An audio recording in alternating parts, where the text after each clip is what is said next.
Remember, it's important to always review the charts you intend to use for a given instrument flight. Planning and preparation before taking off will make you a safer and more competent instrument pilot. Standard Instrument Approach Procedures, or IAPs, allow you to safely descend by instrument reference from the en route structure to a point near the runway where a landing may be made visually.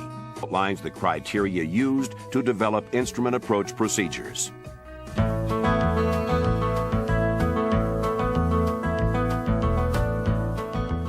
While the majority of charts in the Jeppesen chart library have been converted to the briefing strip format, there are some that are still in the classic format. Until the changeover is complete, you will need to be familiar with both types of charts. While both styles feature essentially the same information, the format in which it is presented is somewhat different. A description of the symbols is found in the approach chart legend. The classic approach chart can be divided into 5 sections: the heading, plan view, profile view, landing minimums, and the conversion table. The heading section identifies the city, state, and airport name. The instrument approach procedure. The primary approach facility. Airport elevation. The minimum safe altitude information, or MSA. And communications frequencies in the order of use for arrival. The chart date, index number, and effective date, if appropriate, appear in the same location as on the briefing strip charts. The plan view portrays the overhead view of the approach. Symbols used in the plan view are the same as those used in the briefing strip format chart. One significant difference is that general procedural notes are contained within a single box in the plan view. In the profile view of the chart, the flight path, facilities, and altitudes are depicted.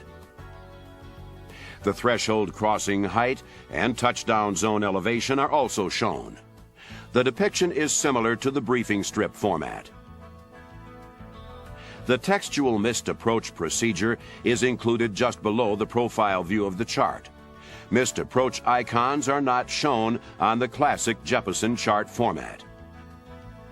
Just below the missed approach procedure are the landing minimums. Both the classic and the briefing strip formats present the same information. The last section on the classic chart format is the conversion table.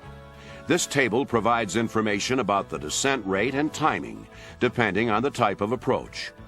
Both chart formats show the same type of information, but in the briefing strip format, the conversion chart is located above the minimum section. Now let's turn our attention to airport charts.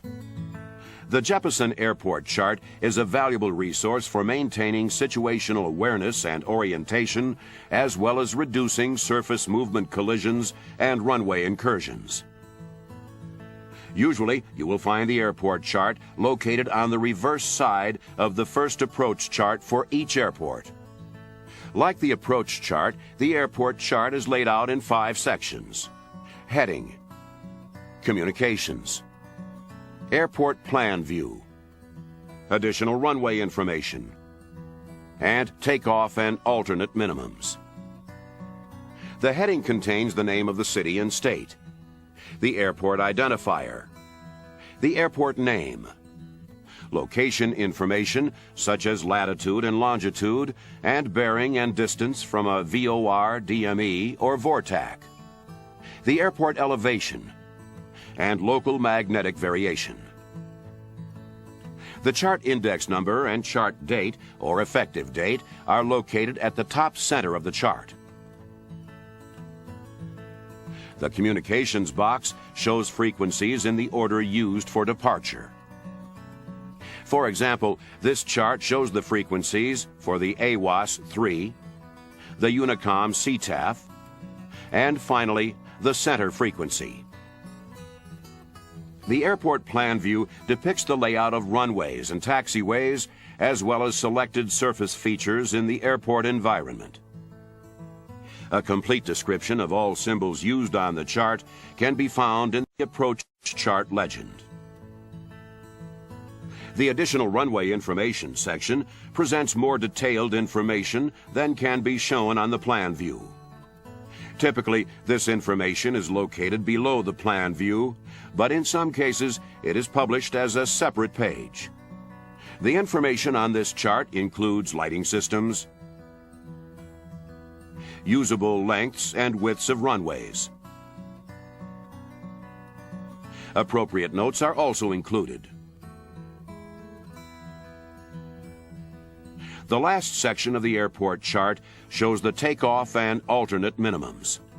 Within this section, the standard and lower than standard takeoff minimums for individual runways or groupings of runways are shown for commercial operators and air carriers.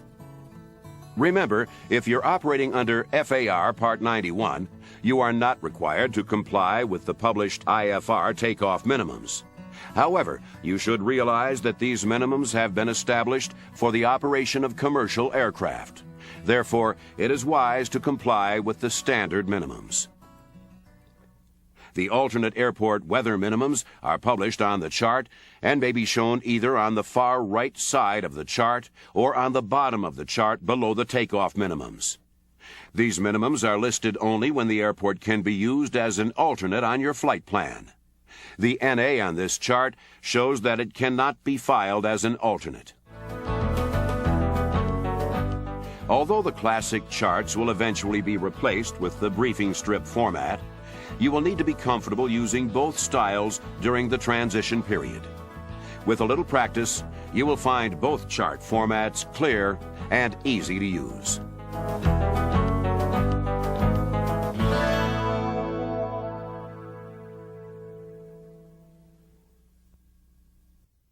Before beginning, it should be noted that Jeppesen does not create the criteria or devise the procedures for an approach. This is done by the governing authority in each country.